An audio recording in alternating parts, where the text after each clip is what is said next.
Okay, good day everyone. So now we will start we will start the sewage treatment plant. Okay, so sa sewage treatment plant, so siya yung kukuha ng lahat ng mga black water or yung mga gray water. So black water is yung mga sa CR, sa toilet.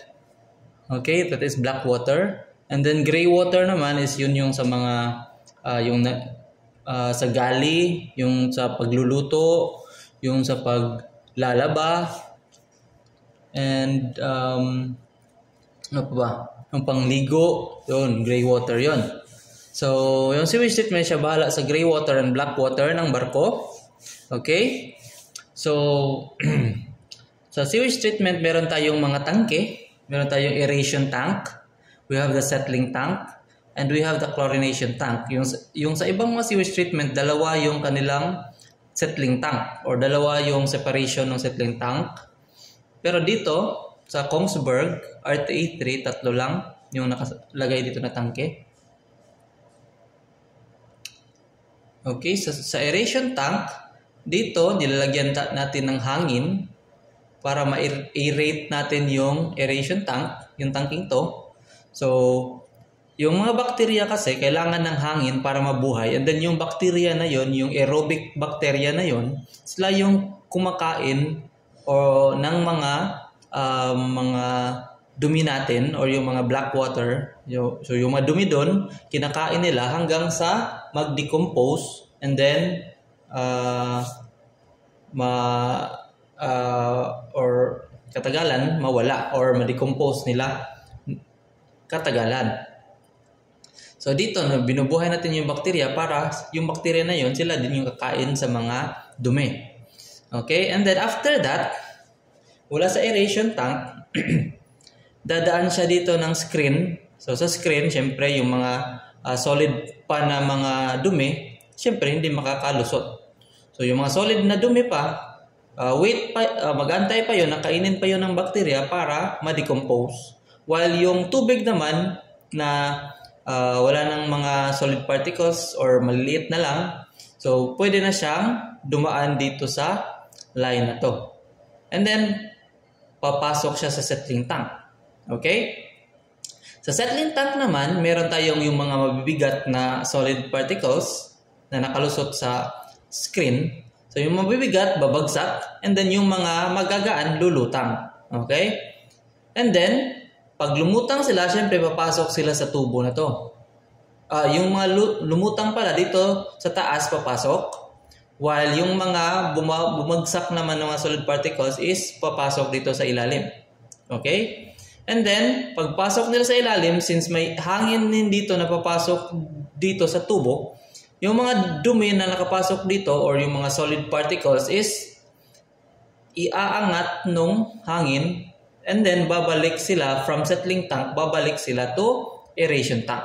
Pati din dito sa skimmer or sa floating skimmer, yung mga lumulutang na nandyan, papasok dito sa tubo. And then since meron tayong air lift, so yung hangin, siya yung aangat doon sa mga lumulutang na dumi, ibabalik niya dito sa aeration tank para kainin naman ulit ng bakterya hanggang sa ma-decompose. Okay?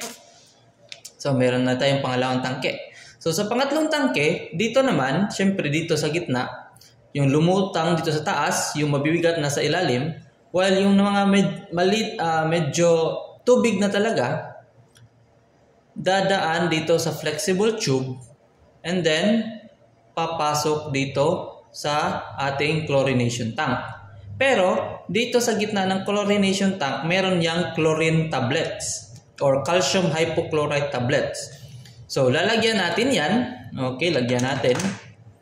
So, pagpasok ng tubig galing sa settling tank, dadaan siya ng chlorination tank. So, mamamatay yung kung ano bang meron doon, yung mga bakterya, or malilinis kasi chlorine yan.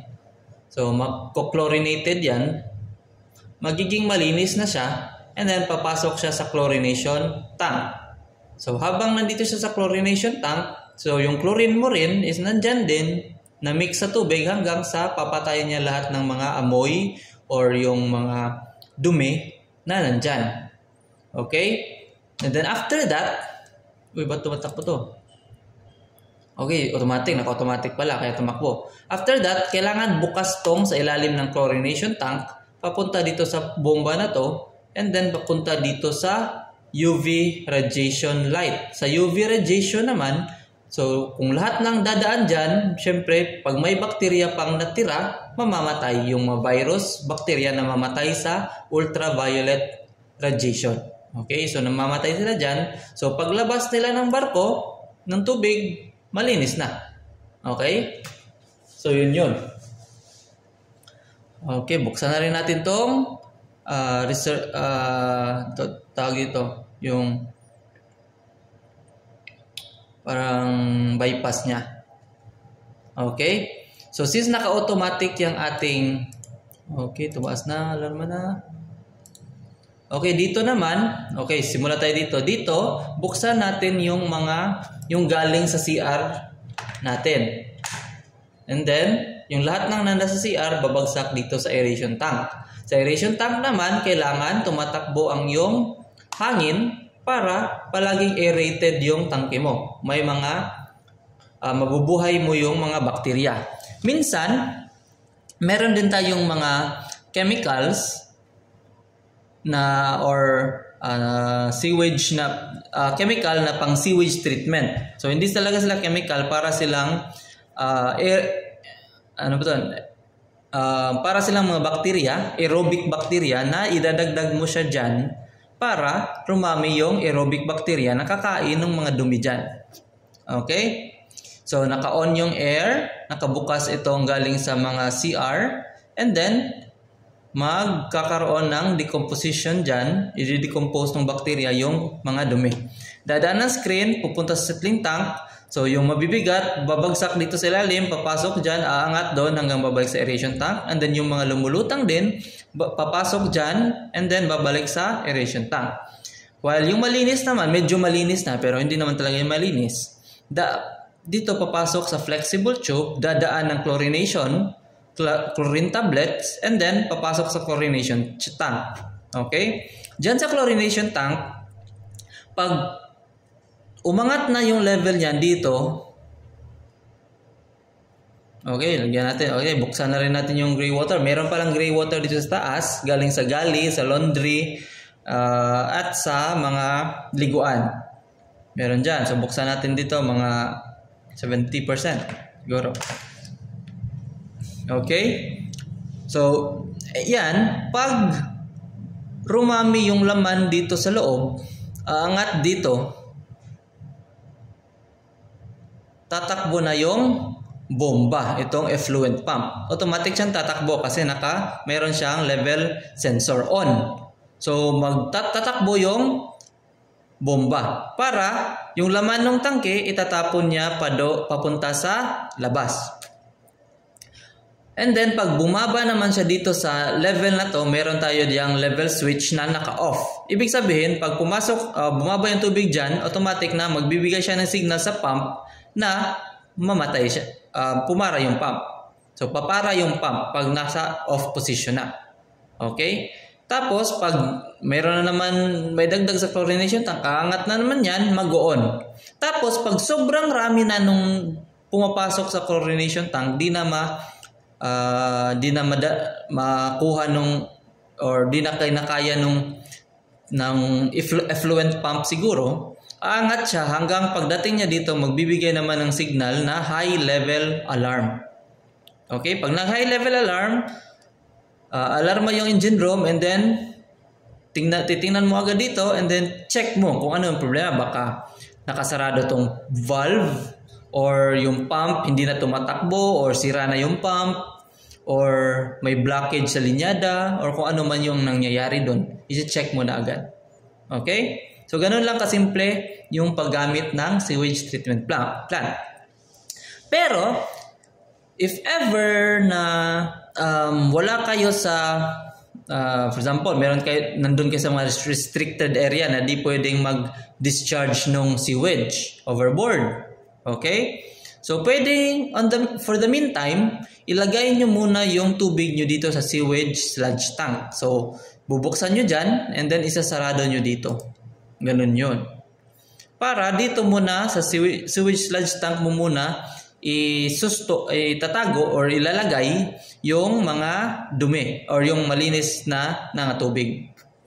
And then, pag malayo ka na sa dagat, nagbiyahe na kayo, 12 nautical miles away sa shore, or pag hindi na restricted yung area, pwede na nating ibalik dito sa overboard.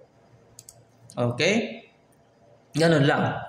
And then, dito naman sa sludge pump, minsan, if ever na gusto mong linisin yung tangke mo, siyempre, i-drain mo yan. Bubuksan mo dito, bubuksan mo dito, bubuksan mo dito. Okay? And then, dito mo i-drain sa sewage sludge tank kung gusto mo. Or kung nasa gitna kayo ng dagat, 12 nauticals away from the shore, and then hindi restricted yung area na yon, pwede nyong itapon palabas yung sewage or yung dumi sa settling tank, aeration tank. And then, pag empty na yan, sarado mo dito. Okay? Pag empty na yan, pwede mo nang linisin. Pwede mo i-check yung mga loob, baka yung mga tubo na yan is sira na, or anong gusto mong tingnan sa loob, or gusto mo lang linisin kasi maintenance siya every 3 months, ginagawa siya dapat. So, ganun. So, yun yung gagawin, i-empty natin overboard. Okay? Pero, on normal operation lang, so, sarado yan, dito lang tayo nag-overboard galing sa chlorination tank kasi malinis na yung tubig na lumalabas dyan. Okay? So, ganun lang kadali. And then, maintenance niya, dagdag lang ng chlorine tablets pag naubos na, or pag bumaba na yung level ng chlorine tablets, o dagdagan mo. Okay? And then, linis-linis dito, minsan, ganun lang yung trabaho. Okay? Minsan pa din pala, ito, maintenance din sa blower or sa pump, depende na yan sa running hours. Okay? So, I hope you learned something today. See you on the next video.